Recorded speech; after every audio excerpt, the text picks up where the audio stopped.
Tout le monde pensait qu'il avait perdu la tête. Imaginez un homme, seul, sans un centime en poche, debout au milieu d'un terrain vague et poussiéreux. Devant les passants incrédules, il annonçait avec un calme olympien « Ici s'élèvera bientôt la plus belle mosquée de la région ». À cet instant précis, cet homme n'avait rien. Pas d'investisseur, pas d'héritage, pas de briques, juste une certitude qui semblait frôler la folie. Aujourd'hui, cette mosquée est bien debout. Ses minarets touchent le ciel et ses murs accueillent des milliers de fidèles. Mais ce n'est pas une histoire d'argent. C'est l'histoire d'une technologie spirituelle que la plupart d'entre nous avons oubliée.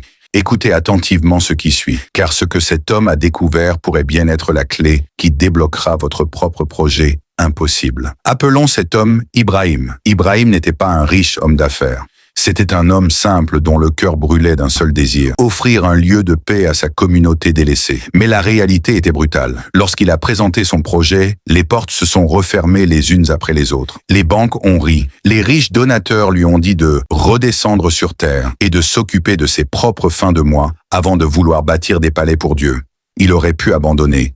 Il aurait pu se dire que ce n'était pas le bon moment. Mais Ibrahim savait quelque chose que les autres ignoraient. Un soir, seul face au vide de ce terrain abandonné, il a pris une décision radicale. Si personne ne voulait l'aider, sa foi serait son seul capital. Pendant 3 ans, chaque matin, sans aucune exception, Ibrahim se rendait sur ce terrain. Mais il ne faisait rien de ce que ferait un bâtisseur classique. Il ne creusait pas, il ne portait pas de parpaing.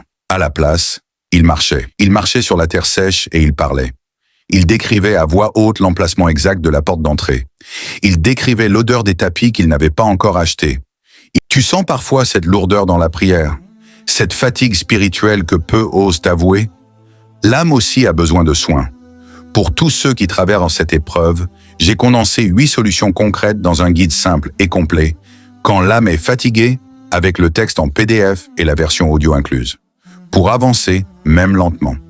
Si ce message te parle, le lien vers ce compagnon pour les jours difficiles se trouve juste en dessous, dans la description.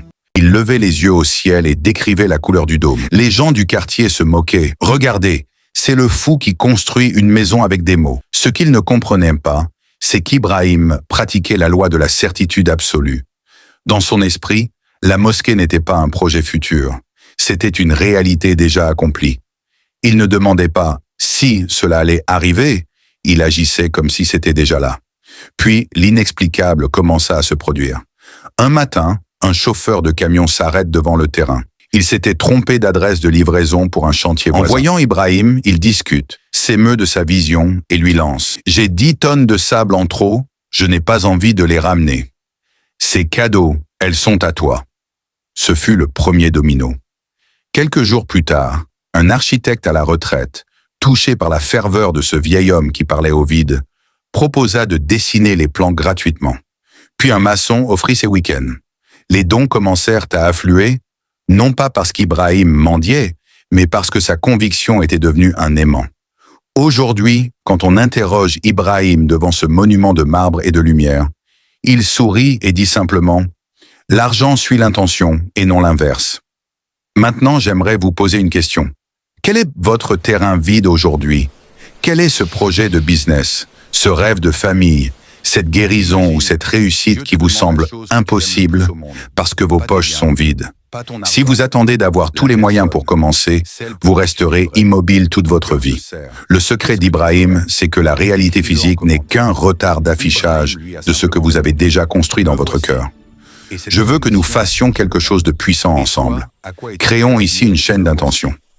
Dans les commentaires, écrivez le titre de votre rêve, ce projet qui vous tient à cœur. Ne donnez pas de détails, écrivez juste un mot ou une phrase. Ma propre entreprise, ma guérison, la paix dans ma famille. Je m'engage à lire et à liker chaque intention pour vous soutenir dans cette vision. Et si vous croyez, comme Ibrahim, que rien n'est impossible avec une intention pure, abonnez-vous pour ne pas rater nos prochaines explorations des miracles du quotidien. Partagez cette vidéo à quelqu'un qui est sur le point de baisser les bras. Rappelez-lui que sa langue est le pinceau qui dessine sa réalité. Croyez en l'invisible, car c'est là que tout commence.